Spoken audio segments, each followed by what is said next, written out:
여러분 안녕하십니까. 글을 말로 풀어드리는 박재일의 직설사설입니다. 헌법재판소 윤석열 탄핵 지금 한참 공방이 치열하죠. 7번째 탄핵 변론에서도 나왔습니다. 본인의 입장을 지금 적극적으로 나름 논리를 갖고 항변을 하고 있는 장면들이 많이 포착되죠. 그저께는 보니까 이렇게 얘기를 했어요. 좀 재미있는 구석도 있어요. 이게 취임 전부터 거의 나를 탄핵하려고 시도했다. 탄핵안을 요구하거나 아니면 대통령 퇴진을 촉구한 것이 178번 무려. 그래서 내가 타협을 하고 싶어도 할 수가 없었다. 심지어 국회에 연설을 하러 가면 팻말을 들고 시위나 하고 본회의장에 들어가서 악수를 청해도 악수도 거부하고 심지어는 빨리 사퇴하세요 이렇게 얘기하는 사람도 있었다는 것이죠. 참 야당 의원들도 그 악수나 좀 해주지. 대통령 들어왔는데 악수 안 하고 빨리 사퇴하세요 하는 말은 좀 그렇죠 여러분. 그러니까 정청래 의원 헌법 제77조에 보면은 비상계엄은 국가의 안녕 질서 이런 것이 굉장히 위태로울 때 발동할 수 있는데 국회를 범죄자의 소굴이라 그러면서 계엄 요건도 없는 상황에서 이렇게 발동을 하는 것이 위헌이다. 그런 위헌 상황에서 대통령을 탄핵하는 것은 국회의 권한이라고 반박했죠. 그러니 또 윤석열 대통령 가만히 있지 못했습니다. 그게 국회의 권한이라면 비상계엄령을 발동하는 것도 엄연히 헌법에 조항이 있다. 법적 권한이다. 이렇게 공수를 했습니다. 오늘의 주제 이런 겁니다. 신문을 한번 보시면 이걸 한번 비춰보세요. 야당 광주 5.18 광장서 감히 탄핵 반대 집회 불허 논란. 그리고 이 사진은 보면 박지원 의원, 강기정 광주시장, 전한길 씨 있어요. 오늘의 주제는 전한길입니다. 전한길 집회가 지금 여러 곳에 열리기도 했고 이게 세이브 코리아라고 기독교 단체와 연계되어 있기도 합니다만 광주에서 무등 빌딩 건물 앞에서 국가비상기도회 치국대회를 열겠다 했는데 강기정 광주시장은 5.18 민주광장에서는 불허하겠다 이렇게 했죠. 박지원 의원은 감히 여기가 어디라고 오느냐. 내란 세력을 옹호하는 집회를 어떻게 광주 민주화의 성지에서 할 수 있느냐 이렇게 얘기했죠. 전한길인지 김한길인지 모르겠다 이러면서. 그러고 보니 참 김한길 의원은 요즘 어떻게 안녕하신지 모르겠습니다. 아무튼 이런 논쟁이 벌어지고 있을 정도고요. 어쨌든 오늘 다루는 이유 중에 첫 번째는 부산 집회도 있었고 동대구역 집회도 있었는데 동대구역 같으면은 대구에 이제 최근에 박정희 동상이 들어서기도 하고 좀 약간 정치적 색깔이 더해지기도 한 곳인데 경찰 추산으로 52,000명 이거 역대급입니다. 과거에 아주 큰 직접 선거의 대통령 유세 때나 이 정도였지 최근 들어서는 이런 집회가 정치 집회가 없었죠. 그런 점에서는 전한길을 알든 모르든 좋든 싫든 간에 우리가 관심을 가질 수밖에 없는 상황이 됐다는 것이죠.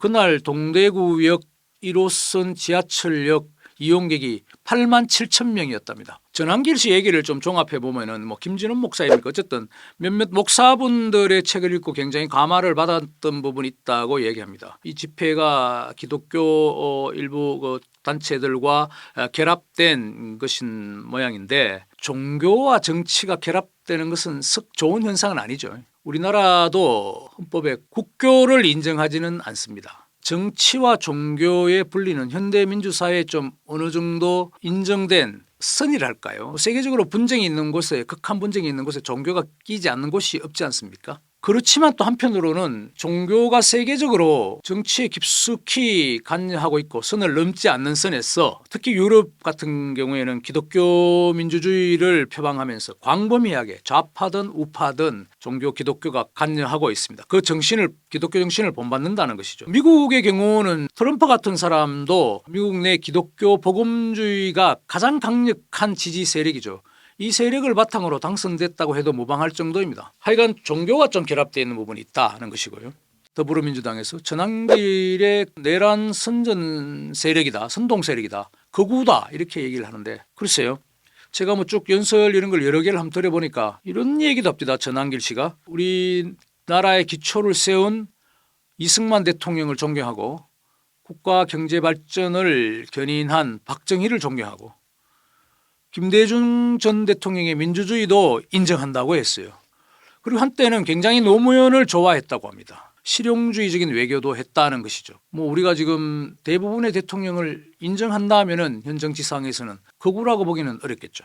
또 하나 그날 집회 동대국 집회 보면은 뭐 이철우 경북도지사, 권영진 의원, 윤재욱 전 원내대표, 이인성, 강대식 의원 이렇게 국민의힘 주력 의원들이 많이 참석했는데 뭐 약간 어색하기도 했습니다. 일종의 아마추어인 사람의 연설을 듣기 위해서 굉장히 많은 의원들이 좀 도열해 있다는 것은 장기적으로 보면 국민의힘에도 좀 뼈아픈 구석이 되지 않을까 하는 것인데 기성정치인들의 목소리가 그만큼 없다는 것일까요? 좀 자신들의 소임을 방기하면서 다른 사람의 목소리를 좀 차용한다는 것일까요? 그런 생각이 좀 들었습니다. 심지어는 어떤 여론조사에서는 기성정치인보다 집회에 참석하는 집회를 주도하는 비정치인 들의 목소리를 더 신뢰한다는 조사가 나오기는 했습니다. 전환길이 어떤 신드롬일까 현상은 그런 비정치인의 목소리, 시위를 주도하는 아마추어 정치인들의 목소리가 더 커지고 있다는 특징을 엿볼 수 있습니다. 이게 전환길 씨가 얘기하는 것들이 좀 먹혀 들어간다는 것인데 들어보면 좀 호소력, 소구력이 있기는 있어요. 일타 강사로서 강의를 들어보면은 뭐 욕을 굉장히 많이 써서 또 강의를 하더라고요. 그게 학생들한테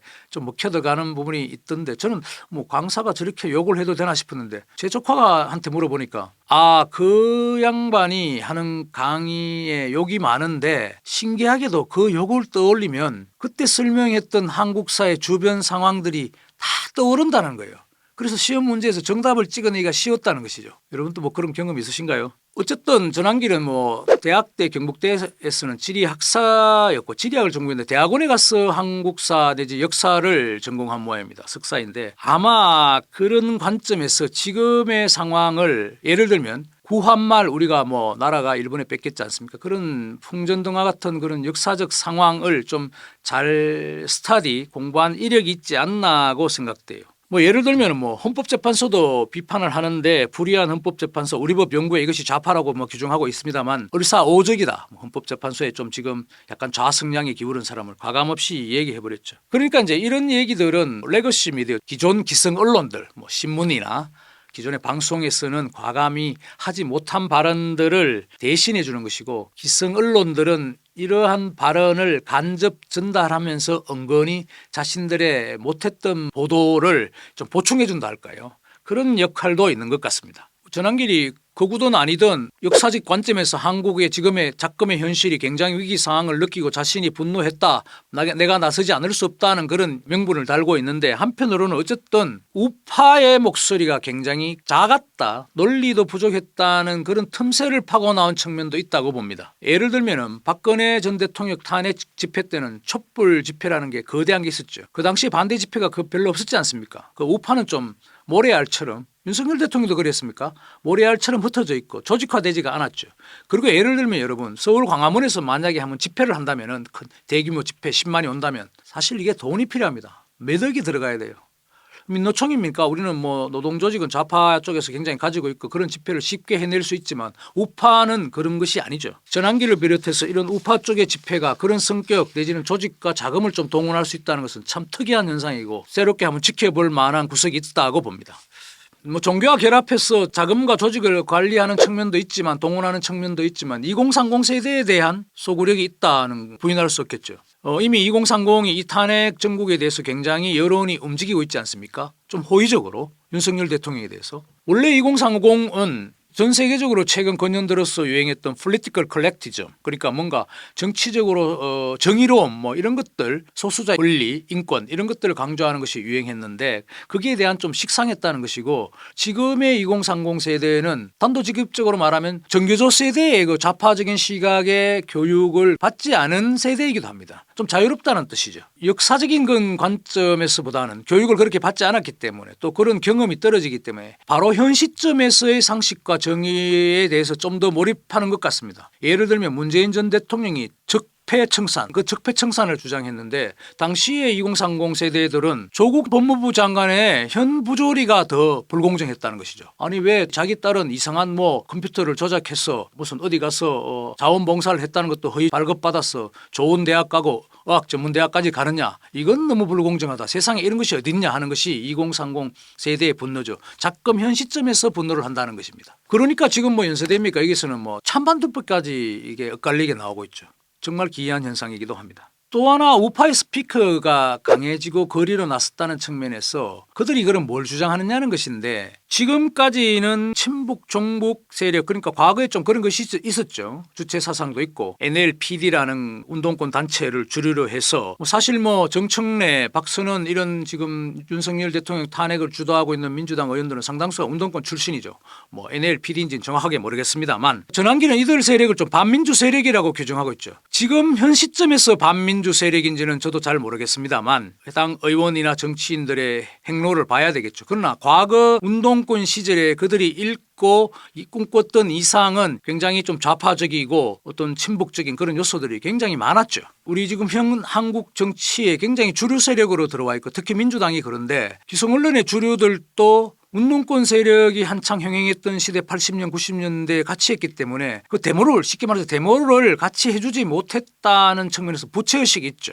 좀 미안한 감에서 이기에 대해서 노골적으로 얘기해오지 못한 부분이 있습니다. 전한길 씨를 비롯해서 우파 스피커들은 지금 그 얘기들을 좀 노골적으로 하는 상황이죠. 어쨌든 그런 측면에서 본다면 민주당으로서는 좀 아킬레스건이고 굉장히 좀 괴로운 구석도 있다 하겠습니다. 여기다가 뭐 윤석열 대통령이 주장하는 탄핵, 남발, 예산 삭감, 국회가 배악질을 했다 이런 것들이 먹혀들었고 또 총리 탄핵까지 이어지고 카톡 검열입니까 뭐 그런 거에다가 또 뭐 민주파출소 운영 등 이런 것들이 야당의 좀 과도한 정치적 결정들이 2030 세대 내지는 탄핵을 당연시 여겼던 사람들이 조금은 고개를 갸웃거리는 분위기가 조성돼 있다고 하겠습니다. 앞서 전한길 씨가 헌법재판소를 을사오적이라고 맹비하는데 저는 뭐 거기에 동의하고 싶지는 않습니다. 북한도 정치 성향을 가질 수 있는 것이고 현 한국 정치와 연계된 여러 판결이 있지만 사법부, 헌법재판소를 관장하는 재판관들의 법적 논리를 좀 경청하고 싶고 정의와 상식에 기초한 판결을 내릴 것으로 보입니다. 다만 제가 여기서 한번 마지막으로 말씀드릴 것은 전한길이 옳다 아니다 이런 걸 다 떠나서 여러분이 좀 한번 숙지해 두셔야 할 부분은 이 탄핵 심판은 세세한 어떤 지시를 했느냐 아니냐 하는 것도 중요하기는 합니다. 그렇지만 한편으로는 계엄 발동의 전체적인 위험성을 포괄적으로 다루는 것이죠. 계엄 발동의 위헌성이 상당성이 있느냐 없느냐가 헌법재판관들은 최후의 결정을 할 것 같습니다. 그럼 포괄적인 측면에서 이번 계엄 사태 이후에 헌법재판소의 방향을 여러분도 나름 한번 생각해 보시는 것이 좋을 것 같다 이렇게 말씀드립니다. 박재일의 직설사설 오늘 마치겠습니다. 고맙습니다.